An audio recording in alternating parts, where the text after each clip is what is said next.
Introduction to colonic cancer. Colonic cancer occurs when healthy cells in the lining of the large intestine, the colon, develop mutations in their DNA.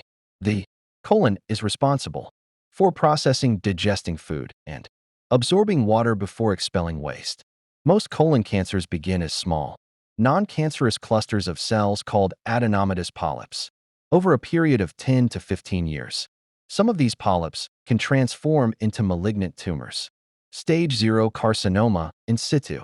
The cancer is in its absolute infancy. It is strictly limited to the inner mucosa and has not grown any deeper. Stage I. The tumor has broken through the mucosa and grown into the deeper tissue layers of the colon wall, such as the submucosa or the thick muscle layer. However, it has not broken all the way through the colon wall or reached the lymph nodes. Stage 2. The tumor has grown entirely through the muscular wall of the colon and may extend into nearby abdominal tissues or organs like the bladder or abdominal wall. Stage 3. The tumor can be any size or depth, but it has now spread to regional lymph nodes. This means the cancer cells have broken free into the lymphatic drainage system, putting them at higher risk of traveling elsewhere. Stage 4. The cancer has metastasized. It has entered the bloodstream or lymphatic highways to establish new tumors in distant parts of the body.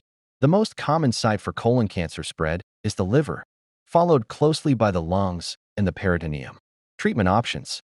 The guided by the exact stage of the cancer, its location, and the genetic makeup of the tumor cells. 1. Surgery. Surgery is the foundational treatment for localized colon cancer. Polypectomy. If the cancer is caught exceptionally early, stage 0 or very early stage I within a polyp, the surgeon can snip it out entirely during a routine colonoscopy. Partial colectomy. For stages I, II, and III, a surgeon removes the diseased segment of the colon along with a margin of healthy tissue on either side. They also remove nearby lymph nodes to check them for cancer. 2. Chemotherapy. Chemotherapy utilizes powerful drugs to destroy rapidly dividing cancer cells throughout the body.